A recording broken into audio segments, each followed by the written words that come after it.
What we've really found industry-wide, specifically around work methods and training, is that we evolved into teaching our frontline folks how to do things, right? But not why they were doing it. Welcome to the Gridmod Pod, brought to you by AEIC. In this podcast, you'll hear from the utility industry's top operations leaders on how their companies are working to modernize and improve our ever-evolving power grid. Thanks for joining us. Welcome back to the Gridmod Pod. Today, I'm joined by Ron Shepard, who's the Senior Director of Field Operations at PPL. And Ron spends every day focused on one of the most important responsibilities in our industry, making sure the people who build, operate, and restore our grid go home safely. And also, he leads the AEIC Safety Subcommittee, where utilities come together to really share these lessons and improve safety across the industry. So, Ron, thanks for joining me today. So let's jump in and start at the beginning. Introduce yourself. Yeah, thank you, Liz. Good morning.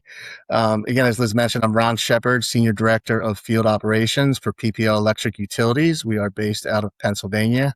Just a little bit about myself. I started in the industry January 13th of 1997. Spent all my time pretty much in either field operations or our control center. And as Liz mentioned, I am the chairman of the AEIC Safety Subcommittee. Just to give you a background of that subcommittee, we were established, I think, about 3 years ago, and we are part of the Power Delivery Committee. Great. And for any of you that are interested in AIC, we have a fabulous new website where you can get a little bit more information and kind of a download of what's happening in each of the committees and subcommittees. And so for today, I feel this is a very expansive topic in particular, and being the role that you have, you could go down many journeys in regards to grid modernization and all the challenges that are occurring with this transformational time that we all sit in. But the safety really, the safety improvements or the safety culture really starts at recognizing a risk, right? And so I guess for this conversation, not to put you on the spot, but what challenges or what was a particular challenge or maybe a thread that you kind of convened and discussed and shared that you were trying to solve? You can go broad, you can go granular, just to kind of give a flavor of like where your headspace is when it comes to the safety subcommittee and the work that you do. Yes. So I think there's a major shift in focus just with PSIFs and SIFs, right? For potential serious injuries and fatalities, And we saw like an uptick across the country, right? With AEIC member companies. And I think when you bring in DER, whether it be batteries or solar, it's unique. It's an evolving, right? It's an evolving grid that we're working on. And how do we keep that in mind when it comes to worker safety, our own workers, including contractors? So more or less, and I think one of the things that, about safety is that there's not one area where nobody wants to have a competitive advantage. So like if one utility finds a better way to keep a crew safe or the public safe, all of us benefit from that sharing. And that is genuinely the spirit of AIC. And so not talking about any particular incidents or anything, but like, thinking through and everything about grid mod, I like to boil down, comes to people and then really understanding the processes behind a change that may occur, right? So I think that that's probably a big part that you sit in, so, thinking through maybe not directly maybe something you did, but maybe the industry was evolving towards, like you mentioned, DER and battery, creating this, new way or new perspective or new understanding of how the grid performs when you're working on it. What was, a particular process or something, for our listeners that like what worked, what had to change, and where do you think you had to adopt along the way? I would say what we looked at so we established 3 different focus areas, right? And those focus areas were one, culture, as you mentioned, work methods and training. And we had some other topics that we were looking into, but we narrowed it down to those 3 topics. And what we really found industry-wide, specifically around work methods and training, is that we evolved into teaching our frontline folks how to do things, right? But not why they were doing it. And one of the things that we found was we had to get back to teaching, if you do this, this happens. This is why you do this, and get back to more of the basics of electrical theory training when it comes to how the grid operated 30 years ago and how it operates today. And that was unique for us to dive into that by each peer utility in AEIC. And it was interesting just talking about the challenges, and those challenges were common across every company that is part of our group. Yeah, I actually can speak to that. I had the benefit, the value, the opportunity to teach electrical theory to the linemen, like the EDT, like those that are coming into the apprentice program at the utility I worked for. And I thought it was actually one of the things that spurred a lot of maybe my energy or passion around this just awareness of the need for education on understanding that exact thing of the why. So like, for instance, like step potential, or, what is induced voltage? What is induced current, right? Like, what does it mean and how does it come to be? And like, I was fascinated by how, that was not, a part of their vernacular. However, they were just starting in the industry. But then I realized that this was like a much deeper educational string that was required across not just the crews, but those that are developing the training and those that are sitting in the control room and those engineers that are designing. Like, there was just this general need to understand the why behind the what of like electrons and flowing. So, Yeah, yeah. exactly. And so it's nice to hear that it wasn't just an individual, right, entity. There's this general awareness coming to be that the why behind the what, especially around your safety protocols, is something of really great importance. Exactly. And just thinking through that, think about the resources that need to be brought in, and like a reskill or an upskill, right? Of like finding the educators, finding the teachers, finding the helpers. They are within the walls of each utility, but like, redirecting or restructuring or refocusing, that causes change, which then it becomes this whole culture, right? Like where you said, so the culture feeds the work methods group, which I'm going to ask you a question about that, Ron, which then ultimately feeds like the training, and they're all kind of integrated. That's my favorite Yeah, word. I think what we found was that our system evolved quicker than our work methods and training, right? And we had to do a lot of benchmarking. Who was industry leading in this evolution, right? And then we gathered all that information, and then eventually, last year, I guess we presented, and it's published on AEIC site now. Is the Safety Subcommittee white paper with recommendations. Right. And I think, it's not a one and done, type conversation, which is another change or transformation or really an educational thing. Is like, I think there's like this thought leadership, around how things work, like from an execution perspective, right? Like there's a start and then there's an end. But really, a part of everything that we do, there's a space of continuous improvement. And so, like, the industry as a whole, really from like the 60s to like 2000, they got into this protocol that it is what it is and we do what we know, because there wasn't change. And it was the structures were up, the information flew, those that needed it had it, those that could perform did it. And then that like knowledge was transferred naturally, right? Like Mm-hmm. holistically. But now here comes 2000, 2010, now the 2020s. There's just, as you said, the industry is moving and the grid is moving much faster than it takes. And then you have this whole worker issue of aged, they're becoming to an age where they want to go retire. So like, how do you retain the knowledge to then? So there's so much happening in this space. I'm putting words in your mouth, so just please push back. As you can tell, this topic excites me. I mean, do you find like from the work that you're doing and kind of building that best practices document, like it's not done, right? There's like another track or multiple work streams that you as the industry leaders can really like pen to paper and really continue to share that information. And, not to point back to, but I will, like when it comes to DER and like battery interconnections, like what were some of the new protocols that like kind of percolated up or, evolved in those conversations? I mean, that is the essence of grid mod, I guess, two-way power flow. So I guess it. Yeah, I would say we addressed a lot of that in not just the work methods, but the training. And I still think that some utilities are much further along than others. We see a lot of benchmarking questions. Have you dealt with this, so and so battery installed? Do you have batteries on your system? A lot of maintenance around those batteries. So I still think there's a lot of conversations happening behind the scenes for us. And what we focused on was really about what training are we providing? And there's still a lot of good conversation happening behind the scenes as other utilities, some, as I meant, are industry leaders and others are catching up, and we're trying to learn off of each other as what works and what not works. So those conversations are ongoing, and I would suspect that they would continue to happen behind the scenes.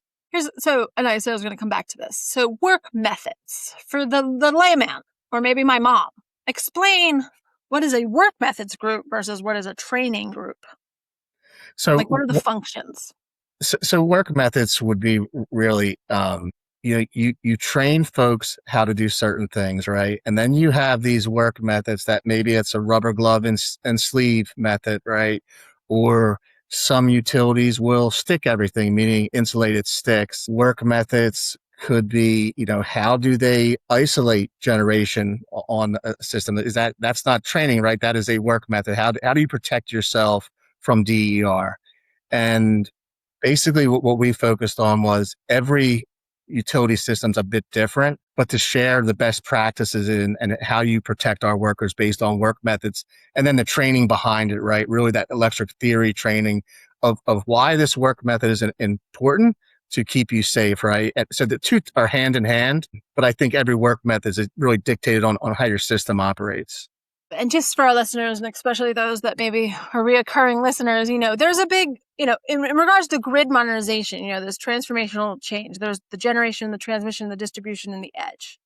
And kind of like what I spoke about those 40 years, everyone kind of understood their role and they worked within their silos, and that was effectively like what was able. But what has happened with this new technology that has been expedited and connected to our grid, it's starting to shift kind of the lines between those big silos and some of the work products and or maybe ability to prioritize capital investments or understand, where the O&M sits, it gets a little bit gray and convoluted. And what I hear, like work methods group is separate, but not integrated with a training group. And so that's like another function that can become like gray, right? So like the work methods group, you can think of like, and this is more or less system thinking, right? But it's just to reiterate what you said, it owns the standardization of how the field does a particular method.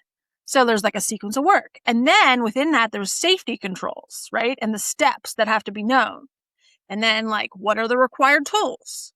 What is the role of the crew's responsibilities? And then behind that is the engineering and the manufacturing requirements. So like understanding each asset, right?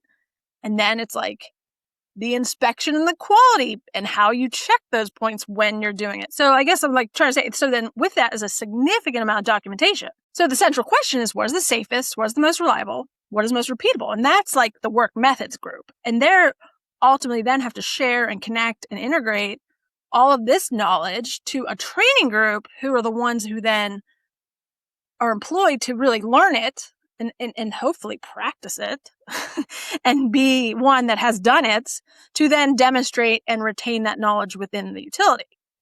So I guess I'm just sharing because like from your perspective as a leader, this whole space of workforce development and like retaining this knowledge that is so grand and specific and very SME, you need to have this strong culture that really believes in safety first so that when they're doing all of these activities that are very cross-threaded, like that's like the paramount like approach. And I guess just to keep riffing, right? And I guess is like the training, then you have to have like instructor guides and you have to have manuals and you have to have how to teach it and when to teach it and like, right? Like there's just a lot there.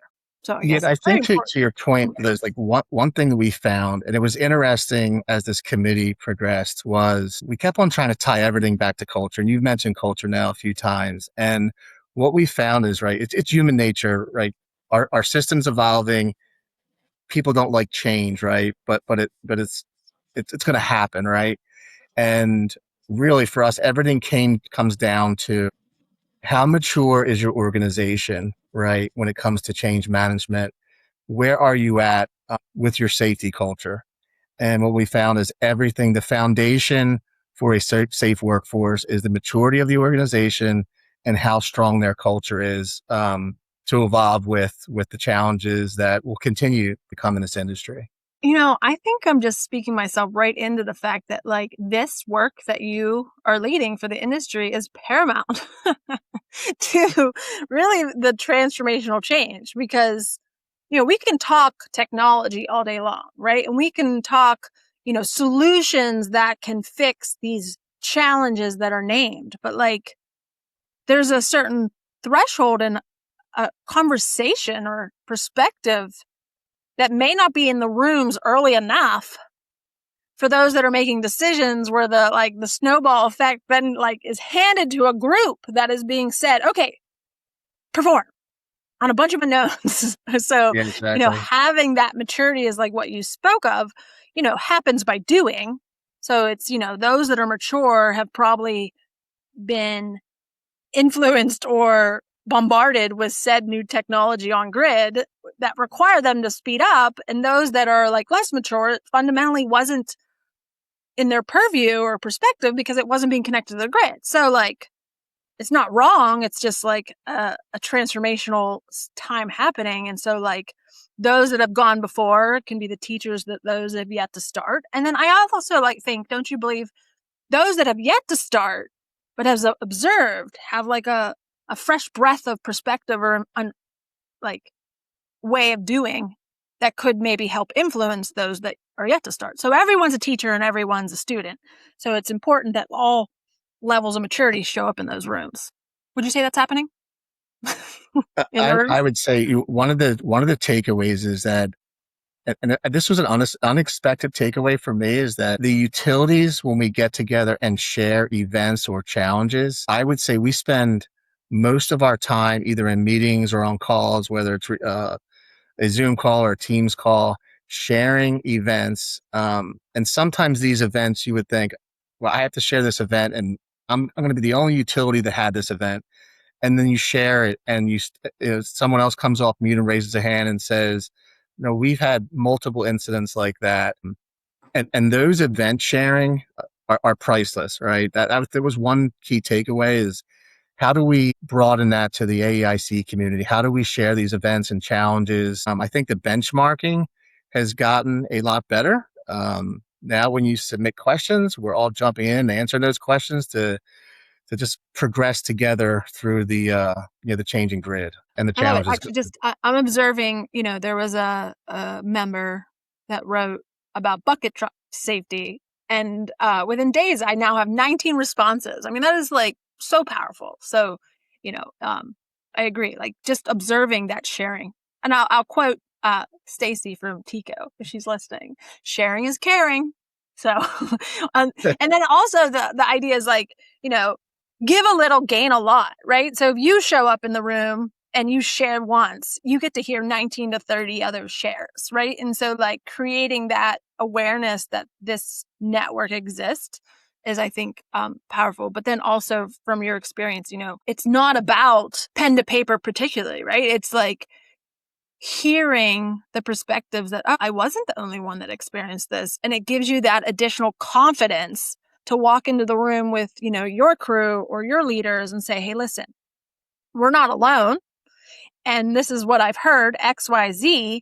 I think we should pivot ABC. And there's confidence behind that decision. And then you can take action. And so that's in essence, priceless, but it's really hard to put language around until you experience it yourself. Yeah, exactly. Love it. Was there any other one, maybe you have fellow safety subcommittee members that you want to continue to recruit or maybe new members that haven't engaged with the safety subcommittee, or maybe someone who's actively well, what is the safety culture? I don't know, anything like that, a particular thread that you think would be of value to share with the audience?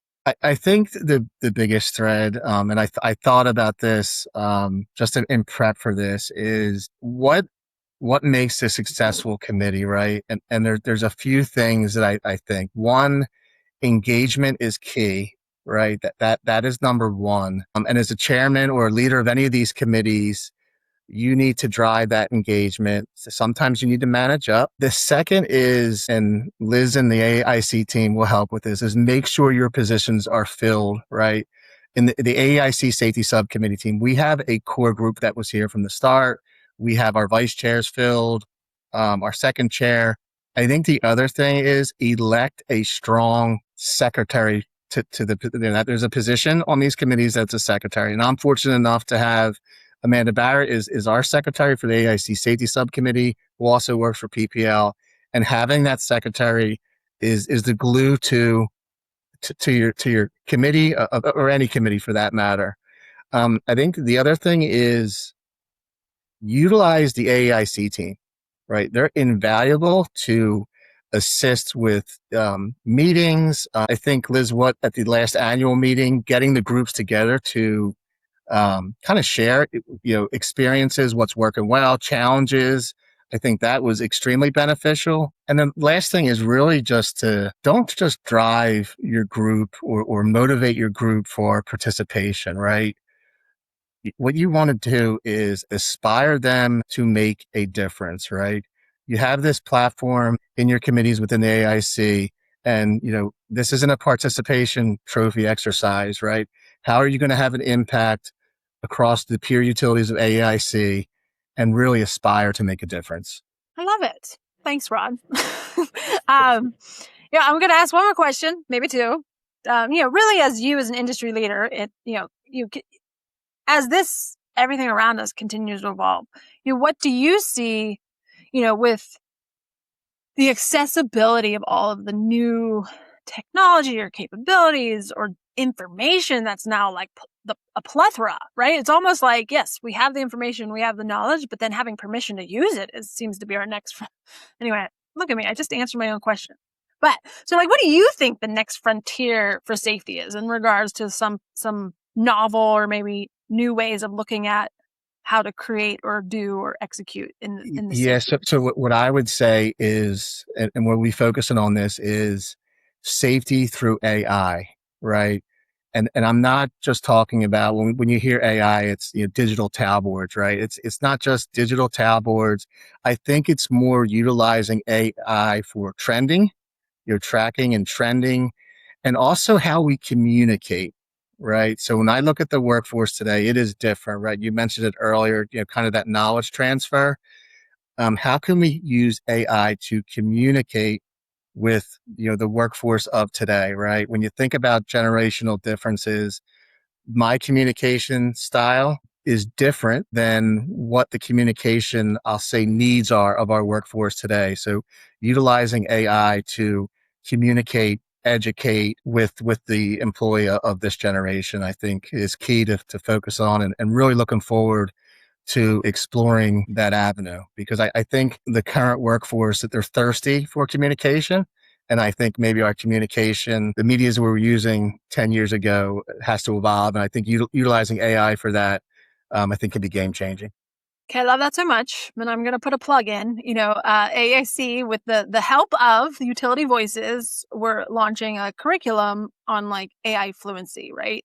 And it's data is 90%, AI is the 10%. But like there's this thread that you're speaking of is how do you utilize these new technologies that have this ability to really bridge some gaps, like from generational ways of understanding and communicating, such as maybe video trainings or interactive trainings, or these new ways of like taking visual content from your actually doing the work and then translating that into a particular protocol or training or a method. Like, so you're speaking of like kind of like the physical AI, like how to use the tools that are becoming available to all of us to really unlock the ways of how you work on the grid, let alone how you understand it, understand the why behind it. So there's lots there, but I love it. And the new word I heard was like this physical AI, right? Like, what does all of this information mean to the physical interaction that you're having with the world?